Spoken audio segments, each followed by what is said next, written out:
നിങ്ങൾ നാളെക്കുറിച്ച് വിചാരപ്പെടേണ്ട. നിങ്ങളുടെ നാളുകളെക്കുറിച്ച് വിചാരമുള്ള ഒരു പിതാവുണ്ട്. യേശു കർത്താവ് തൻ്റെ അടുക്കൽ വന്ന പുരുഷാരത്തെ നോക്കി തൻ്റെ പ്രഭാഷണം തുടരുകയാണ്. എന്തു തിന്നും, എന്തു കുടിക്കും, എന്തുടുക്കും എന്നതിനെ ചൊല്ലി നിങ്ങൾ വിചാരപ്പെടരുത്. ആകാശത്തിലെ പറവകളെ നോക്കുവിൻ, അവയെ പുലർത്തുന്നത് ആരാണ്? വയലിലെ താമരയെ നോക്കുവിൻ, അവയെ ചമയിക്കുന്നത് ആരാണ്? നിങ്ങൾ അതിനേക്കാളൊക്കെ വിശേഷതയുള്ളവരല്ലേ? നിങ്ങൾ എന്തിനാണ് വിചാരപ്പെടുന്നത്? ഇതൊക്കെയും നിങ്ങൾക്ക് ആവശ്യമെന്ന് സ്വർഗത്തിലെ നിങ്ങളുടെ പിതാവ് അറിയുന്നുവല്ലോ. പ്രിയപ്പെട്ടവരെ, യേശു കർത്താവ് അവരെ ആശ്വസിപ്പിക്കുകയാണ്. യേശു കർത്താവ് അവരെ ബലപ്പെടുത്തുകയാണ്. നിങ്ങൾ വിചാരപ്പെടണ്ട, നിങ്ങൾക്ക് വേണ്ടിയുള്ള കരുതൽ വെളിപ്പെട്ടു വരും. നിങ്ങൾ നിങ്ങളെക്കുറിച്ച് വിചാരപ്പെടുന്നതിനേക്കാൾ, നിങ്ങൾ നിങ്ങളുടെ മക്കളെക്കുറിച്ച് വിചാരപ്പെടുന്നതിനേക്കാൾ ഉന്നതമായ വിചാരം നിങ്ങളുടെ പിതാവിനുണ്ട്. പ്രിയപ്പെട്ടവരെ, ഇത് യേശു കണ്ട കാര്യമാണ്. നമുക്കെന്താണ് ആ കാഴ്ച കാണാൻ പറ്റാത്തത്? നാം ഭൗമികരാണ്. ഈ ഭൂമിയിലുള്ളത് മാത്രം കാണുന്നവരും അത് സംസാരിക്കുന്നവരുമാണ്. എന്നാൽ യേശു സ്വർഗത്തിൽ നിന്ന് ഇറങ്ങി വന്ന ദൈവപുത്രനാണ്. യേശു അവരോട് പറഞ്ഞു, നിങ്ങൾക്കൊരു പിതാവുണ്ട്. നിങ്ങളുടെ ആവശ്യം അറിയുന്ന പിതാവ്, നിങ്ങൾക്ക് വേണ്ടി കരുതുന്ന പിതാവ്.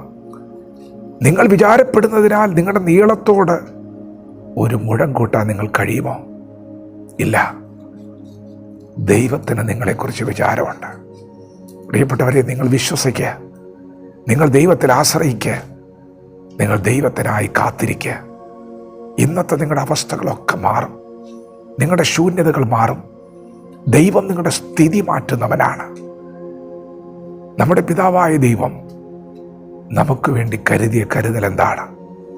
തൻ്റെ ഏകജാതനായ പുത്രനെ യേശുവിനെ നമ്മുടെ പാപങ്ങളുടെ പരിഹാരത്തിന് വേണ്ടി ഒരുക്കി നിർത്തിയില്ലേ? നിങ്ങൾ ജനിക്കുന്നതിന് മുൻപ് തന്നെ നിങ്ങളുടെ പാപം ചുമന്നുകൊണ്ട് യേശു ക്രൂശിൽ മരിച്ചില്ലേ? അതൊരു വിചാരമല്ലേ? വലിയ വിചാരം. പിതാവ് സ്വർഗത്തിൽ നോക്കിയപ്പോൾ കണ്ടത് നാം എല്ലാവരും മരണത്തിനു മുമ്പിൽ കീഴടങ്ങുന്നതാണ്. ദൈവം നോക്കിയപ്പോൾ കണ്ടത് മരണമെന്ന ശത്രുവിനെയാണ്. നാം നശിച്ചു പോകുന്ന ദൈവത്തിന് കണ്ടു നിൽക്കാൻ കഴിഞ്ഞില്ല.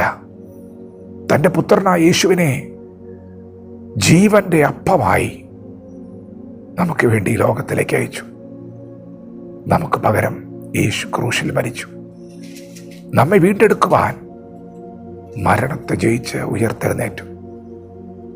ജീവൻ നൽകിയ ദൈവത്തിന്, മരണം മാറ്റിയ ദൈവത്തിന് ഇന്നത്തെ നിങ്ങളുടെ ആവശ്യങ്ങൾ നടത്തി തരാൻ കഴിയില്ലേ?